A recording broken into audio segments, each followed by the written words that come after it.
Prabu Harjuna Sasrabahu, Padepokan Arga Sekar. Resi Swadagni masih memberikan petuah-petuahnya kepada anak sulungnya itu. Sesungguhnya, masih banyak yang bisa diperbuat dengan pusaka itu. Aku sendiri belum pernah menggunakan kedahsyatan pusaka ini untuk benar-benar membunuh lawan. Yang terjadi dalam pengembaraanku, lawan sudah takluk sebelum Kiai Dadali ini aku pergunakan. Dan aku pun tidak menunjukkan bahwa aku memiliki senjata pusaka ini. Resi Swadagni berhenti sejenak, dan Bambang Sumantri pun menyimak setiap kata yang disampaikan oleh ayahnya.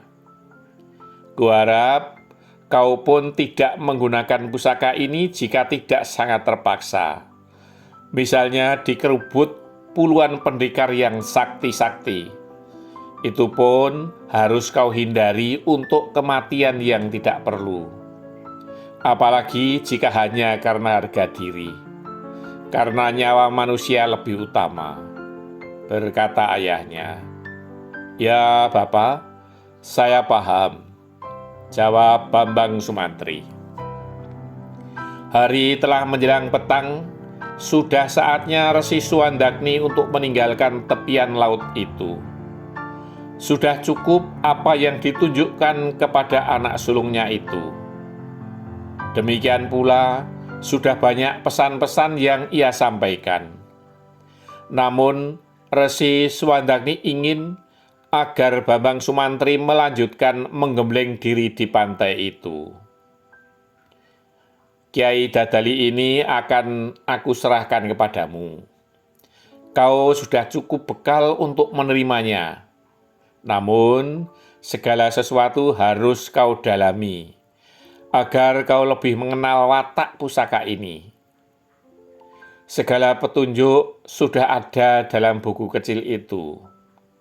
Resi Swadagni berhenti sejenak.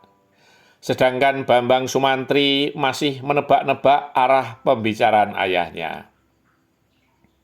Kau akan aku tinggal di tepian laut ini. Dalamilah ilmumu dengan pusaka ini. Di tempat ini pula, dahulu aku menggembleng diri tanpa ada yang membimbing. Kau pun pasti akan mampu. Setelah hari ke-10 dari sekarang, pulanglah. Mungkin adikmu juga sudah pulang. Karena tepat hari yang ke-40 baginya. Pesan Resi Swadagni. Baik Bopo, akan aku jalani dengan penuh kesungguhan, jawab Bambang Sumantri. Resi Swadagni pun kemudian menyerahkan senjata pusaka Kiai Dadali itu kepada Bambang Sumantri. Malam itu Resi Swadagni benar-benar meninggalkan tepian laut itu. Ia percaya bahwa anak sulungnya itu tidak akan mengalami kesulitan. Sementara itu Bambang Sumantri menyimpan pusaka Kiai Dadali itu di bagian depan perutnya dengan sarung senjatanya. Bagaimanapun ia masih khawatir seandainya ada seorang yang sakti tiba-tiba merebut senjatanya dari belakang. Pada malam pertamanya itu, ia hanya duduk bersila dengan memusatkan batin dan nalar budinya. Ia seakan membuka kembali buku kecil yang telah terpahat di dalam benaknya.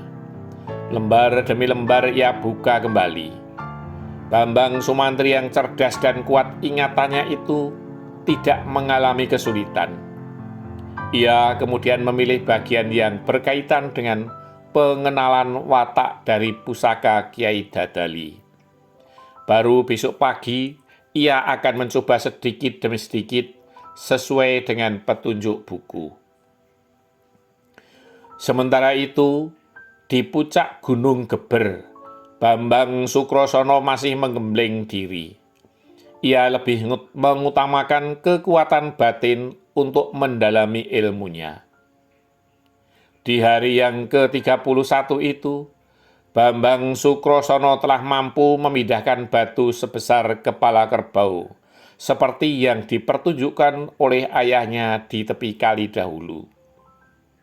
Seharian itu Bambang Sukrosono mencoba memindahkan batu-batu di bukit itu, dan kemudian ia tata menjadi sebuah pagar keliling. Dan ia sama sekali tidak menyentuh batu-batu itu. Dan kegiatan itu sungguh membuat Bambang Sukrosono senang, karena ada hasil yang bisa dilihat.